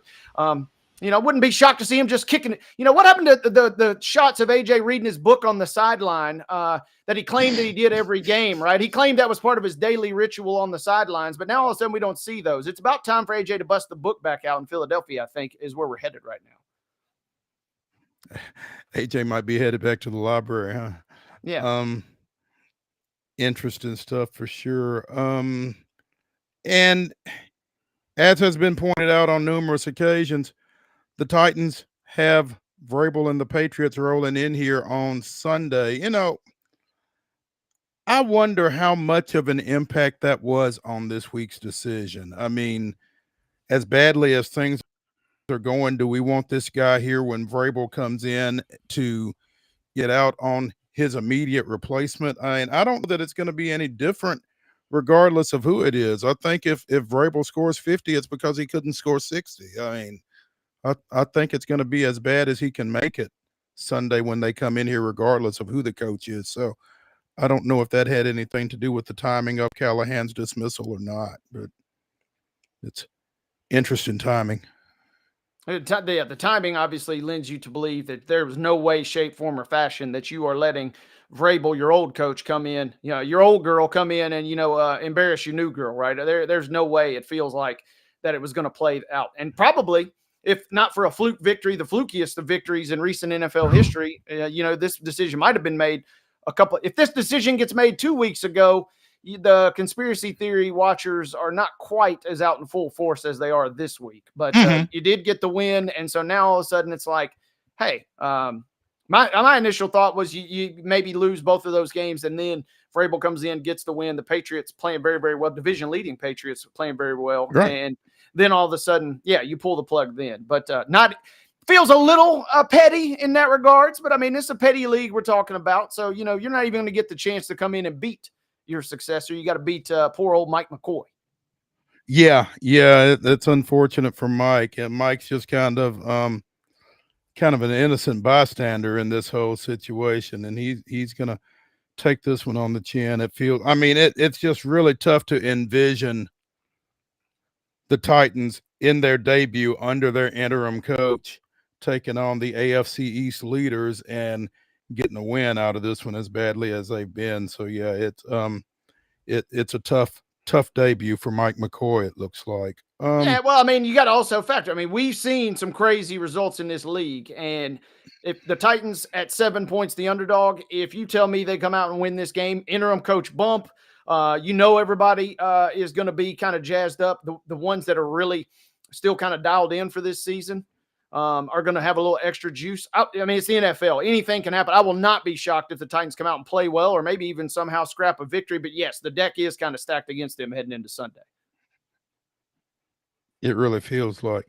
I don't know if the deck was necessarily stacked against the Predators or not last night when they went to Toronto. Second of consecutive games. We talked with Ann Kimmel last week about this road swing that they are on through Canada. They won a Monday matinee against Ottawa, but things didn't go real well against Toronto. 7-4 with Annunen between the pipes. First start, not a great one. Stopped 21 shots, but gave up 7. Gave up 7, but it was a weird game, right? Did not get to watch a single second of this game because I was back in Tennessee, and virtually nobody in the state of Tennessee can watch this game thanks to the godforsaken FanDuel Sports Network app. So didn't get to watch any of this, but I did follow the scoreline, and Nashville gets down 2-0, struggling, and then boom, 2 goals in the span of nearly 60 seconds. They got the game tied up, got the juice back. But Toronto, we're talking about a team that was on paper supposed to hoist Lord Stanley last year and, make of the Toronto postseason woes what you will. But this is still a good quality team on a back-to-back versus a young Preds team that's pretty bad or got a bad taste in their mouth from last year. Not necessarily going to write them off and poo-poo on them too much after that one yesterday. For sure. But yes, does end, a little bit of a point streak run there. And unfortunately, them's the breaks. The schedule maker is kind of unkind to him in that regard. Yeah, that was a tough one. And again, the back-to-back, you kind of figured it could certainly go that way. They're off today. They go to Montreal tomorrow night, and then they finish up this road trip Saturday out at Winnipeg before coming back home on Tuesday, taking on the Ducks. But 2-2, you'll take it right now, right? Oh yeah, absolutely. They've exceeded, if we want to literally break down 4 games at a time, they've exceeded expectations, at least on my end. And I think a lot of fans would probably fall into that same boat. I mean, on opening night, you get a nice win versus the Blue Jackets. Yeah, you drop a hard fought one to the Mammoth, but you go to OT, so you get a little something, something there. But the win at Ottawa was impressive. And if somehow you could have pulled off, I was at least impressed before things really got out of hand down the stretch and they end up losing 7-4. But you're down 2 goals on a back-to-back at Toronto and you somehow claw your way even in 60 seconds or so. That shows me a little spine. That shows me a little resolve from this, kind of somewhat new look Preds team. And I'll be curious to see. It'd be nice to see them go up and get another dub up at Montreal tomorrow. No doubt. It sounds like some type of birds are circling around Gainesville. There's a report that came out earlier today that some heavy hitters around the University of Florida football program have met and have decided that Napier is done. Now, Florida plays Mississippi State this weekend. And given what they did against Texas, this might be a winnable game for the Gators. I don't know how you move forward on that if this is the case. And I don't know how you let this kind of news get out if there's any truth to it. That, the Billy Napier era is, obviously he's in the crosshairs for a pretty good while, but it hadn't necessarily gotten to the point of reports saying and he could be fired as soon as this weekend. Yeah, and the interesting thing will be if that means fired after a win, fired after a loss. They're close to a 10-point favorite versus Mississippi State. So, if they come out and get embarrassed a la Penn State and Northwestern last weekend, then yeah, maybe you pull the plug right then. But the interesting thing, we've seen this happen. Every now and again, a coach wins a game and then you roll in Sunday, you're feeling pretty good. Well, guess what? You're fired. I will not be shocked if that happens. But yeah, it seems like they're trying to, this coaching cycle, we're not, breaking news here, but this coaching cycle is going to be one of the more mammoth and crazy kind of runs across the landscape of college football that we've seen. And Florida figures, everybody's just kind of been assuming since the start of the season that's going to be the crown jewel in many regards. And, if you're Florida, there's something to be said for go ahead and let's get out in front of this thing and start figuring out who our next guy is going to be. According to reports, Florida AD and several prominent boosters met Tuesday. He was told by them that their support depends on new direction within the program.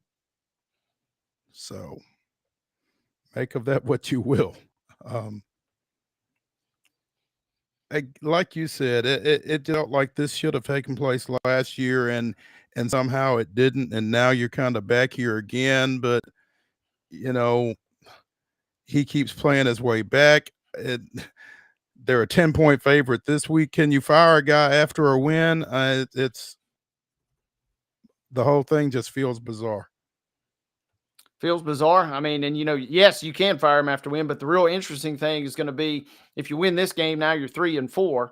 You got Georgia. What happens if you you got your bye week and then you get Georgia? What happens then if you go out and beat Georgia? But then you close with games at Ole Miss and Tennessee. If you win the Georgia game and you're lingering around and you somehow spring a win, whether it's at Ole Miss or versus Tennessee, what happens then? This is still going to be an interesting thing. If you told me tomorrow he's fired, I would believe you. If you told me he's somehow still the coach when they take on Florida State at the end of the season, I would somehow believe you. I can't figure this one out. It's kind of a head scratcher. And again, it's kind of tough to feel sorry for some of these guys. Napier has a $21 million buyout. So ultimately we're talking about this guy getting 21 mil to not coach. It's not 49 like a certain former Vanderbilt coach, but still, you're getting paid what, 7-8 figures to not work? Yes, please. Sign me up. Well, and not only that, but if you're at the end of the rope, things have clearly not gone as well as you had hoped, as the fan base or the boosters and staff would have hoped. maybe sometimes it's best to just move on. And yeah, Florida, will probably be glad if and when they get to pull the trigger. But Napier, to your point, yeah, he'll probably be glad. But they always got that itch. And, depending on the terms of the buyout, as always, the devil's always in the details there. We won't have heard the last of this guy by any stretch. And, before he came, and he's shown glimpses of brilliance in Florida, but before he arrived on campus, he was a pretty hot commodity. So who's to say he couldn't replicate or duplicate something like that at a different stop? It just has not worked out down at the Swamp. Yeah. We'll be keeping an eye on it. Let's take a break here on Main Street Sports Day, presented by the Tennessee Orthopedic Alliance of Columbia. When we come back to continue Wild and Wacky Wednesday, we'll be joined by Blake Lovell of Southeastern 16, talking little hoops. Stick around.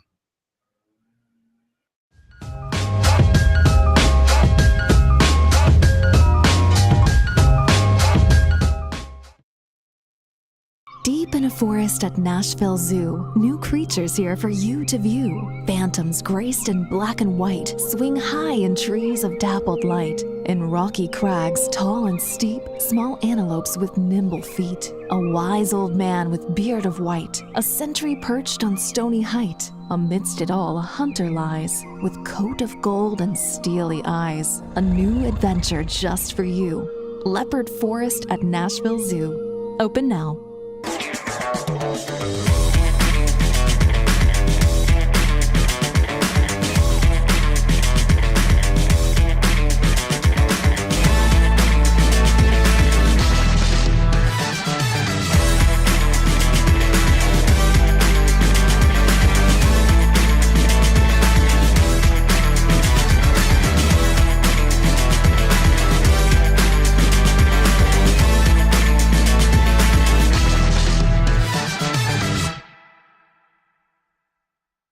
Jones & Lang Sporting Goods here in Columbia has been outfitting teams, officials, and anybody else from T-ball to college for 50-plus years. Be sure and check them out at 931-388-8060 or online at jonesandlang.com. Jones & Lang Sporting Goods, the look of a winner.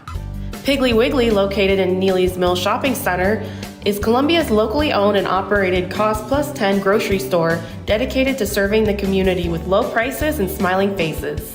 Piggly Wiggly offers fresh, hand-cut meats daily, as well as daily hot plate lunches from their deli counter. You're certain to see smiling faces and a helping hand when you're here at Piggly Wiggly. Come by and check out our fresh produce, high-quality meats, and more. Down home, down the street, we'll see you at the Pig.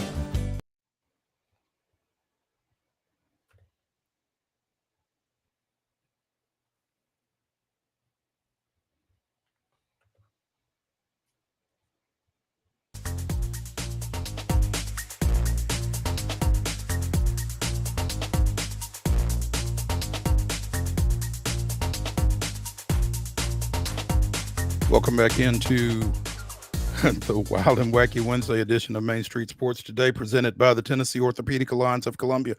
I'm Maurice Patton. That's Wade Neely. Wade, can you hear me? Yes, sir. We got you, brother. Wade, can you hear me? Oh, yeah. Okay, cool. Good. Wild and Wacky Wednesday continues here on Main Street Sports Today. I'm Maurice Patton. That's Wade Neely, joining us now from Southeastern 16 to talk a little Southeastern Conference basketball. Blake Lovell. You can find him at the Blake Lovell on Twitter or on X. Blake, it's that time of year, huh? Welcome back. Hello, guys. My voice sounds terrible, and I apologize. This literally just came on in the past hour. I'm not even joking. Did a normal show today. Everything was fine.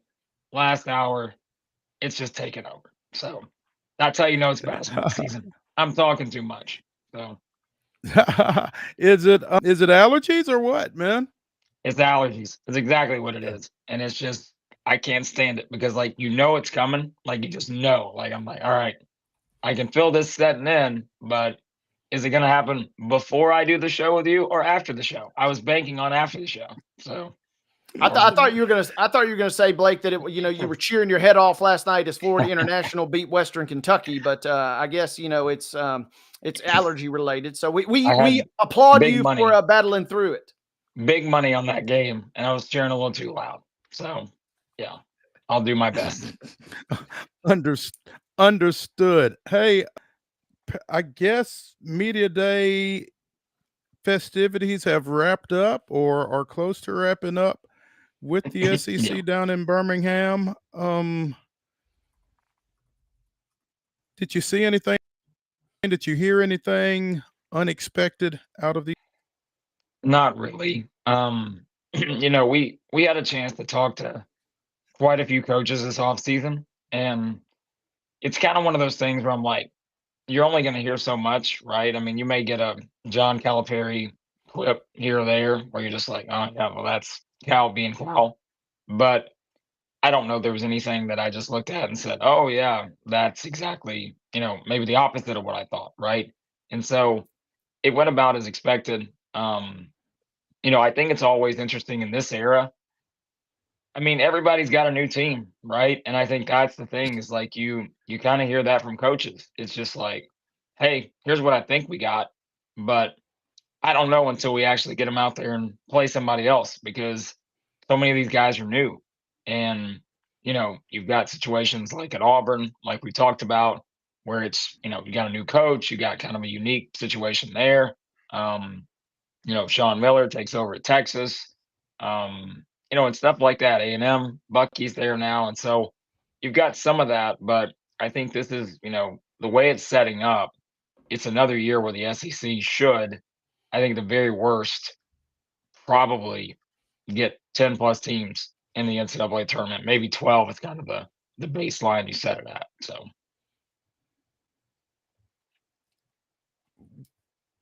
It feels like Mark Byington has been recruiting pretty much the entire offseason, literally. I don't some of it's for the 26 class, but what are you expecting out of Vanderbilt year 2?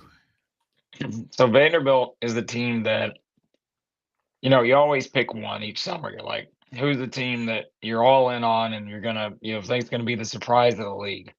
And they've been that team for me for the past probably 4 months.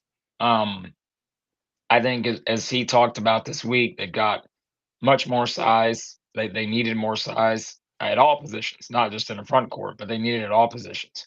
I think they've got more depth. I think they've got look, they lost some good scores, but to me, the overall combination and balance they could have, I think is going to be something that fits really well into a system. I think Tyler Nickel, could be one of the top scorers in the SEC just based on I think the volume that he'll have shooting wise.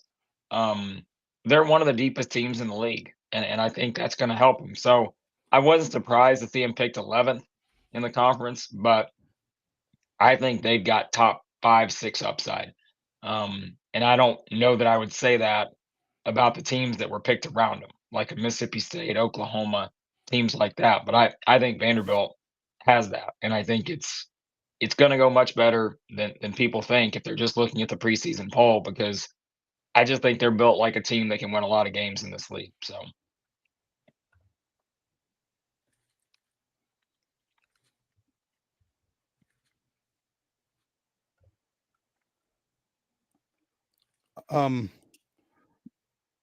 Wait, are you there? Yes, sir. Can you hear me? Okay, couldn't. Can now. Yeah, Blake, you were mentioning Vanderbilt when you were talking about transfers. I'll hop in here, and I'm curious. And 2 ways I want to approach these questions here, I guess. SEC loaded with talent, obviously, yet again. SEC loaded with in-conference transfers, yet again. And I'm curious when you talk about guys, whether it's Gillespie coming in from Tennessee, which I guess would fall out of conference, but a guy like Boogie Flan going from Arkansas to Florida, kind of break down who maybe won the transfer portal, at least as we sit here today in your mind, and then kind of, if you would, examine that transfers within the conference, but then also those transfers like Gillespie coming from elsewhere. Yeah, and I think Florida, I mean, it's a natural place to start. Like they're the defending champs. And I keep saying, like, the word I'd use with Florida is it's gonna be different. Like, you can't expect Boogie Fland and Xavier Lee, who comes in from Princeton. I just don't think you can expect them to be exactly what Walter Clayton, Will Richard, Elijah Martin were. I think it's unfair. But those two together still can be good enough to where, the front court's going to probably be the best in the country. They return all four of their top front court players.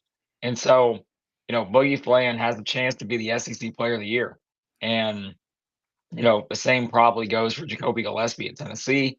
And so, I think it's like the impact guards to me are really the ones that stand out. And, I think you can look at, let's say, a team like Auburn, where it's like, we remember what they were last year. I mean, they're one of the most experienced teams in the country, multiple guys who had been on that roster for multiple years. And this year it's the Todd Pettiford and all new guys, right? And of course, now you have a new coach. And so, that's where I think you're going to see maybe the difference between some of these teams we saw last year that made it to that upper level. And now, can you keep it going? Or are you going to have such a significant change at some of these positions where you can? It's like, this is the first Tennessee team we've seen in how many seasons now? It feels like 10 without Zakai Ziegler. And, luckily you got Jacoby Gillespie coming in. And I think, as I said, in terms of different, they're different players, but I still think he has a chance to be just as good. And again, be an SEC Player of the Year candidate, Gillespie, that is. So I think they're probably two that stand out, those two guards in particular, and Flan and Gillespie. Kentucky obviously brought in a lot of guys. I think Kentucky's probably the deepest team in the SEC. And look, they're potentially their best player, or second best player. I think Otega Owe was the right pick for SEC Player of the Year, but Jaden Quaintance, he's still out with injury, but he could be a top 5 player in the SEC easily. And so that's why I think a lot of these teams that are projected at the top, Florida was picked 1, Kentucky 2, and so forth. I think it makes sense just because you have teams that feel like they're hitting on these top level transfers, and that's just kind of the build for these rosters these days. So with transfers kind of being mentioned there, I'm also curious, guys like Condon, and you mentioned Pettiford the last time you were with Calvin and I, Blake, down at Auburn. Who's maybe some of the other massive role players, or stars, I guess I should say, that are returning that they were either in that same role last year, or just by nature of the roster comp, they're going to be asked to be a star this year? Yeah, well, I mean, I mentioned Mississippi State earlier, and there's not been a more consistent team, I guess you could say, because the last 3 years under Chris Jans, they finished with 21 wins and 8 conference wins, and they finished 9th in the SEC. 3 straight years, all those numbers have been the exact same. But like Josh Hubbard, I mean, this guy may have more shot attempts this year than anybody in the country. He's going to shoot a lot, and he shot a lot last year. And so, I completely understand why he's a first-team All-SEC guy. The numbers are going to be there for him. You look at a Mark Mitchell at Missouri. Of course, he was at Duke at one point. Had a great year last year at Missouri. Now with Caleb Grill gone, I think Mark Mitchell is an even more important part of that offense. And so I think he's a kind of a clear candidate. I mean, another one, Malik Dia. You guys know, I mean, hey, this is the guy that when you see kind of the path he's taken to get here to Ole Miss. And we talked to Chris Beard a month ago now, I guess. Chris Beard has not shied away from publicly challenging Malik Dia to be an absolute superstar. And he thinks he can be. And Malik Dia has proven that he can be. And I think he is kind of in a situation where he may come out and average 15 points or 10 rebounds a game. If he does, he's going to be one of the best players in the SEC. And he could impact Ole Miss being a team that maybe finishes in the top 5, top 6. So I think that's like your top level type Player of the Year candidates, probably. If you're looking beyond just that group, you could probably take your pick from an Arkansas guy or an Alabama guy. They're both two, I think, teams that have multiple guys that could fit in that role, whether it's LeBaron Feiland in Alabama, whether it's Carter Knox at Arkansas, somebody like that. But there are a lot of this SEC Player of the Year race this year. Even though I'm fine with Owe, I would have picked him too as my Player of the Year in the preseason. But this is much more wide open than it's been in previous years, where it's like, all right, you got to pick Janai Broom, Mark Sears, or Walter Clayton. That's it. That's your choices. That's how good they've been. And it was Zakai Ziegler. Throw him in there too. But yeah, it's wide open this year. There's a lot of top level stars for sure. Blake, I'm glad you mentioned Malik Dia, because for the first time in his collegiate career, he's back at the same place for 2 straight years. Yeah. And I think that's something Chris Beard mentioned. He's like, look, it's something, right? It's development, where it's like, we now have a full year on what we've seen from him. And we've seen how good he can be. We've also seen the things he's got to be better at. And that's where, like, again, Beard's always been the kind of guy. He's not going to just say, I'll give you all the coach speak and all that. No, this guy has to be a better rebounder. He's got to be better. And if he can stay on the floor longer, not getting foul trouble. I mean, I could make the argument that he is like top 5 in the SEC in terms of like pure upside when it comes to production. Like there are not a lot of Malik Diaz walking around nationally. And so can he turn that into, a first team all SEC type season? I think he can. It's just, they probably need him to for Ole Miss to be really good. And which again, if you look at the numbers, like Chris Beard's team usually don't underperform. But if they're going to overperform, it's going to have to be Malik Diaz that gets them there, I think. Blake, I'm also curious. Sorry, Mo. I'm curious. No. Ken Palm officially coming out.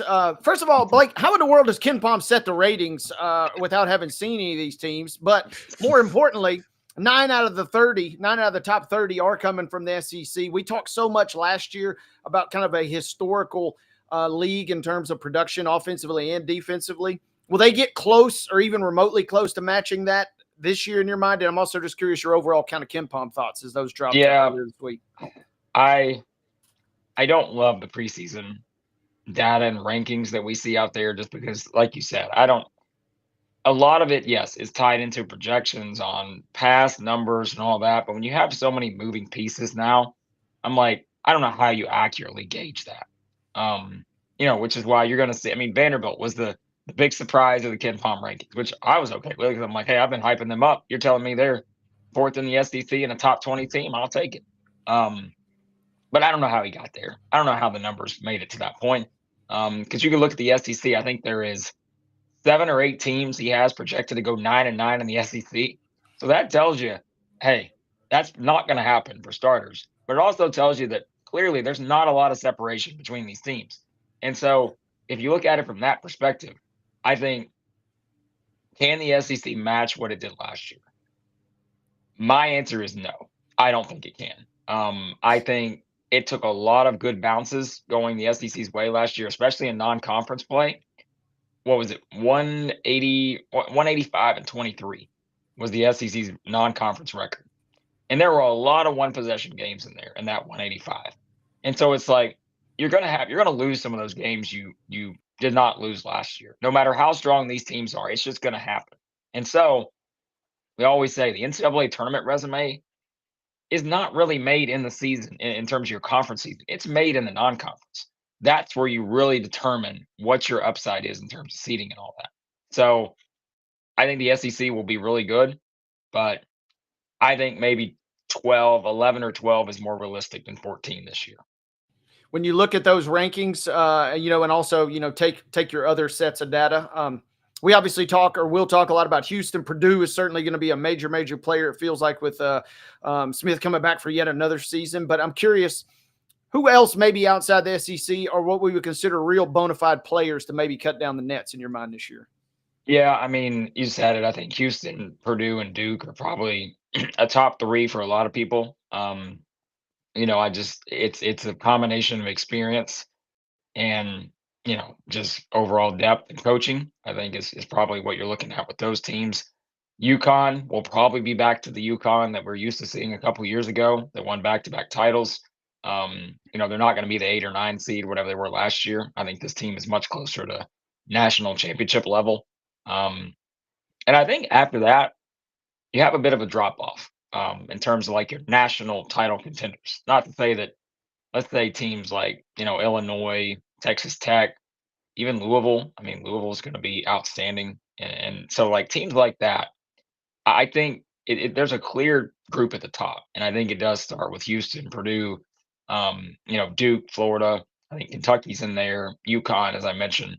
But yeah, like those are kind of the teams I think right now on paper seem to be the ones that have the rosters that can, win the whole thing. Now, again, there's going to be some of those outliers as always, but those teams are going to be really good. And we'll see if how many those 4 1 seeds we had last year. those were all historically great teams, and they all just happen to be historically great teams in the same season together. How many of those do we have this year? I don't know. I don't know that we'll get 4 again. We may not get 2 again, but I think you at least look at teams like a Houston, maybe a Purdue, that they could be, from like a data standpoint, analytics, they could be historically great in terms of comparing them to other great teams throughout the years. Blake Lovell of Southeastern16.com joining us here on Main Street Sports today. Blake, I think we had you on, excuse me, right after the news of Bruce Pearl's resignation down at Auburn. Now that you've kind of had some time, now that we've kind of had some time to digest that situation, how does Stephen Pearl instead of Bruce Pearl change things for that program, especially with that taking place on such short notice, such a short run up? Yeah, I think so much of this is going to come to me just via the end game stuff, right? Like, I think the roster is what it is. Like, I don't think they're going to do a lot different. But I think the end game strategy, the close game strategy, those are the kind of things that if you're Bruce Pearl, you've built up that knowledge base over the years, right? This is a little bit different where, yeah, Stephen Pearl's been there from an assistant standpoint, but now he's the guy making the decision. And I think that's where, like we said, what's the difference between a season for Auburn like last year and this year? It could be 3 or 4 different games, right? And so is that how it plays out this year, where you win 2, lose 2, or do you win all 4? Is that the difference? And I think that's what it's going to come down to, because they have a very talented roster. Pettiford could be an SEC Player of the Year candidate. They brought in a lot of good candidates for, I think, Keyshawn Hall probably should have been an all SEC preseason guy. He wasn't. He was the leading scorer in the Big 12 last year. I don't know how he wasn't on there. So if you look at the roster construction, it's really good, but it's also not a roster I think that is going to compare to the one they had last year. And so I was already looking at Auburn probably as a team I was going to pick 5th or 6th in the SEC versus 1 or 2 like last year. And now it just, it opens up more questions, because it's nothing against Stephen Pearl. And you guys know how it is in this era. It's like you say something, it's like, oh, you're knocking the coach. I'm not knocking the coach. I'm just pointing out the facts. He's not been a head coach at this level, right? So I have no at any level. Right. And I have no basis to form an opinion on, because I don't have anything to point to. All I can say is he's not been a head coach. And so it's different. Trust me. Even back in the day, hey, it's different me being an assistant high school coach versus me being the head JV coach in games, right? It's I know one doesn't really matter. It's whatever, but it's a completely different role. I'm the person making the decisions versus I'm the person that's just kind of suggesting things. And so it's going to be different. And I think it could go well. It could not go well. The data tells us that more often than not, it doesn't go great in these situations, but I'm willing to just say, hey, I'll wait and see, because that's what we got to do at this point. So. You said Vanderbilt has been your surprise team in the SEC for this season. If not Vanderbilt, who? Oh, probably Texas A&M. And I think it's the combination of style. Obviously, Bucky McMillan had a lot of success at Stanford with a very unique and dedicated style. And I think the roster is much better than people seem to be giving it credit for. They were picked, 13th, something like that, 14th. So I think A&M is a sneaky one to watch. They got a lot of good players at starting 5. Now, you need depth, I think, in the SEC, because you're going to be in foul trouble, a lot of fouls, a lot of free throws, all that stuff. But they're starting 5. I feel pretty confident putting up against most of the league. And so I think A&M is probably the team. And it's going to be so drastically different. Thankfully, it's going to be so drastically different than watching Buzz Williams' teams play versus Bucky's teams play. What is it? I looked up the stat the other day. I don't think A&M, in terms of tempo, one of your Ken Pom stats too. I don't think A&M's played in the top 100 in tempo in 20-something years. Go all the coaches, you go keep going, whether it's Billy Kennedy, Billy Gillespie, Buzz, they have just always played very methodical and slow. But A&M fans are going to look up and say, who are we watching? Because they're going to come out running down the floor and all this. So it's a contrast in styles. I think it'll do it well, though. So kind of glimpsing toward the bottom of the projected order, or at least, even the Ken Palm kind of bottom of the barrel. How do you handicap the chances of teams like LSU, like Oklahoma, or very further down the list there, according to some, South Carolina? Yeah, I mean, listen, I think Oklahoma's probably the team in there that has the best, chance to make the jump. But I think LSU and South Carolina can be better than they were last year. The problem is you can be better and still finish 15 and 16 in this league. Because you got to jump somebody. And I don't know who that's going to be that they're going to jump. Like, for example, Georgia's a team I'm lower on than most people. Now, I say most people, I see where they were picked. Not much lower to go necessarily, but can LSU or South Carolina jump them? I don't know. We talked to Lamont Paris a couple weeks ago. He said, hey, I built this roster much more like the one that you guys picked last 2 seasons ago. And we were in the regular season title race with a week to go in the regular season. So are they going to be able to equal that? It's going to be tough, but I think they could be better. With LSU, I think Matt McMahon got more help in terms of resources to go have more NIL to work with, bring in a more, I think, complete roster. But do I still look at them and feel like, hey, it's probably more than a bubble team? Probably not. And so, that leaves not a lot of room for error there if that's kind of your projected ceiling. So it's this league, right? And honestly, it's not the way every year, but I mean, someone put out some kind of graphic yesterday or something on. There has never probably been more of a discrepancy between the high major teams and the low major teams, just because of the resources and the NIL that's going into building the rosters. And so maybe in the SEC, you got a lot of teams that are close together, but you guys know too, there are a lot of teams that are up here at a level that some of these teams in the SEC are never going to reach. And that may be just be the game that we're playing here. And so I think LSU and South Carolina were a little behind last year, and it showed in terms of the standings. I think they made more of a commitment this offseason, but can you fix it all in one offseason to still catch up with other teams? I think it's going to be a challenge. So, Blake Lovell of Southeastern16.com joining us here on Main Street Sports today, presented by the Tennessee Orthopedic Alliance of Columbia. Blake, as always, we appreciate it. Take care of those pipes, man, and look forward to catching up with you again soon. Yes, thank you guys. I apologize for the sound, but I will try to sound much better next time around. So you always sound that's okay. Great, we it's the info we're looking for, man, and we appreciate it. We'll catch up. All right, thanks, guys. All right, let's take a break.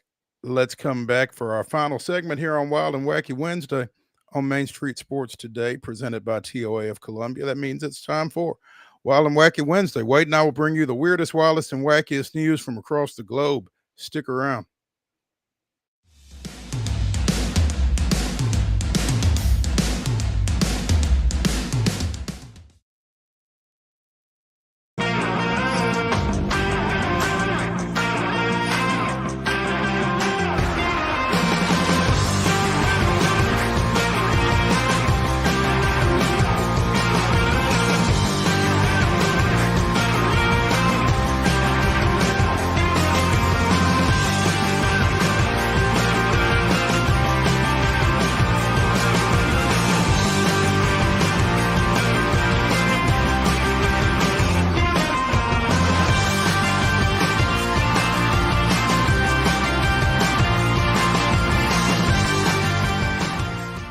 Being in Tennessee, we wanted to try to keep it as local as possible, so we have an entire section of our menu that is just dedicated to local whiskeys like Uncle Nearest, Jack Daniels, of course, George Dickel, Nelson Brothers, Greenbrier Whiskey, and all of our taps are all local. From 2 o'clock until midnight, we've got food every day for you guys. A good handful of appetizers, some entrees, and a couple salads and things like that. My name is Ethan Kanata. Please come down and see us at the Pick Lobby Bar here at the Omni in Nashville.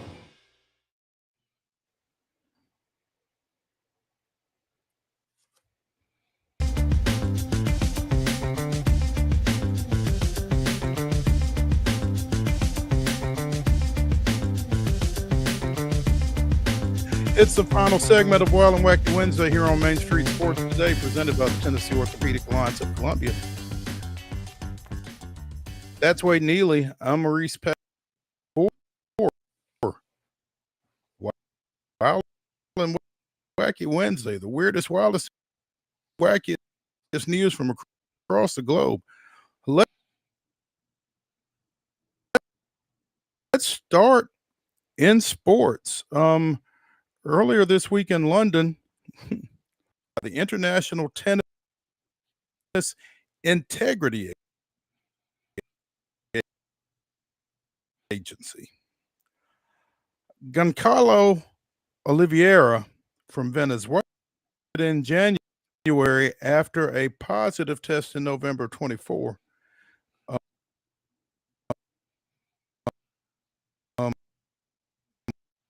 While competing in an event in Mexico, both his contain methamphetamines. Oliveira denied, which decided Oliveira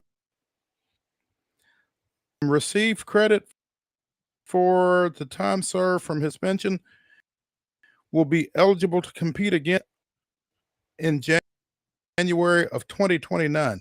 He was ranked 7th in world doubles in August of 2020. Interesting is a kiss has gotten other international athletes off of similar charges in the past. A French Olympic fencer was cleared back in July after defense that she was contaminated with ostarine, an anabolic substance, by kissing her American partner over 9 days. Later cleared by an International Fencing Federation tribunal just ahead of the Paris Olympics back in 24. And back in 09, the International Tennis Federation cleared Richard Gasquet when his defense of inadvertently taking cocaine by kissing a woman in a nightclub was upheld. So I guess for Mr. Oliveira, this was the kiss that kills, so to speak. But he's sitting out the next 4 years as a result. Man, I mean, time to really get after it if you want now, if you're Oliveira, because something seems always a little fishy, you know. That was, I didn't know what I was putting in my body. I didn't know that was illegal. I kissed a person. That's how I love the quote though, from the testimony, where it was basically saying she had consumed a pill which made me feel euphoria, agitation, confidence, to socialize in the moment and feeling energy and joy. My brother, it sounds like you took a little methamphetamine right there, and whether she gave it to you or not, it sounds like the ITIA is not necessarily concerned, because it sounds like it was in your body. And best of luck the next 4 years. It sounds like the old kiss. Yeah. I got it from a kiss. Excuse. And it's a nice story. Yeah. So, hey, if you have watched this segment of this show when Wade and I have been on it in the past, you know that we both love cats. So when I come across a headline, Cyprus has a cat problem. Oh, really? Is this a problem? Apparently, the island of Cyprus, officials are estimating that there's roughly one feral cat for every one of its 1 million inhabitants. I don't know. Sounds like a nice ratio, 1 to 1. Yeah, I can't Everybody, spot a flaw you there. get a cat, and you get a cat, and you get a cat. You know, the island's parliamentary committee on the environment was told in late September that an existing sterilization program is too limited to contain the burgeoning cat population. It's a good program, but it needs to expand. The program is conducting about 2,000 sterilizations annually.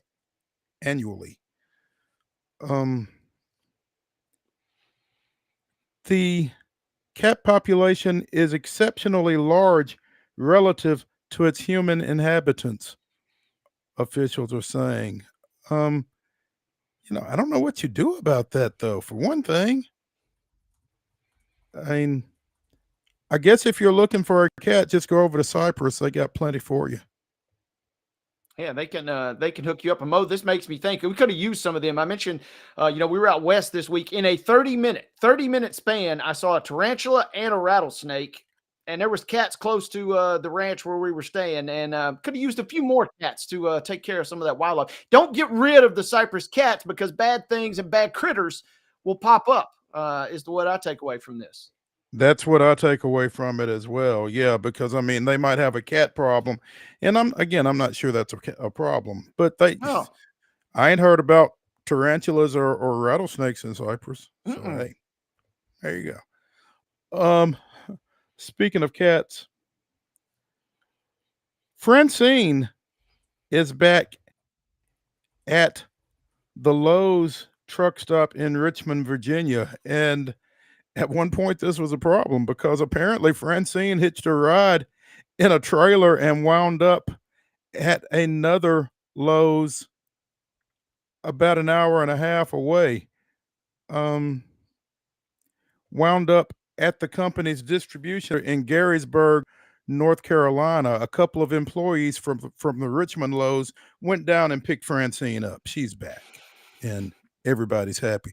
Francine is one of us. The store supervisor says she's just amazing.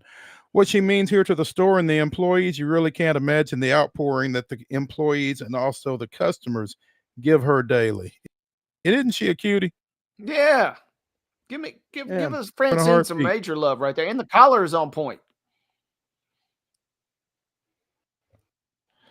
After store employees hadn't seen her for a few days, they reviewed past surveillance video. There were glimpses of her in the appliance section and then the receiving department where she darted into a truck.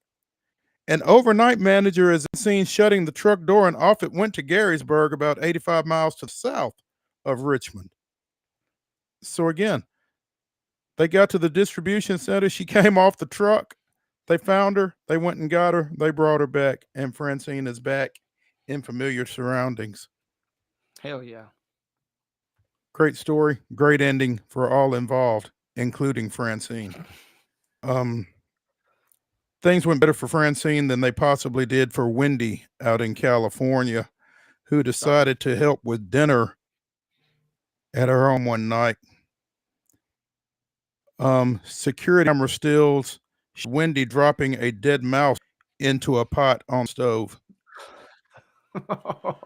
Wendy is a foster failure that was caught on the kitchen cam, adding spice to her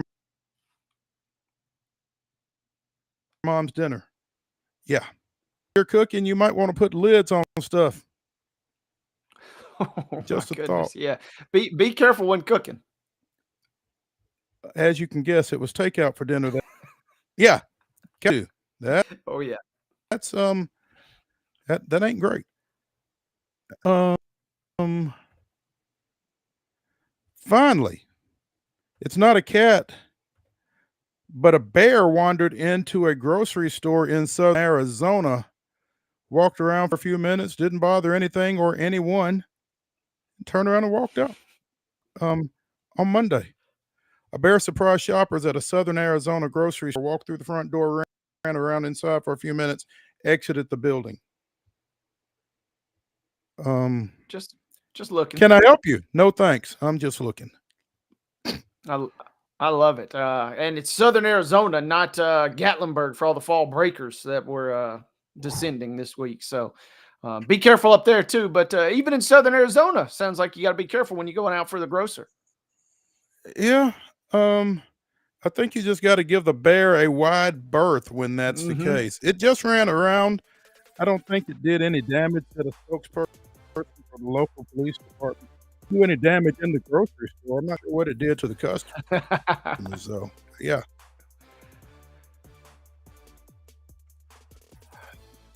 That's going to do it for Wild and Wacky Wednesday here on Sports Today. Be sure and join me and Wade tomorrow at 2 o'clock. We'll have Coach's Corner and more. See you.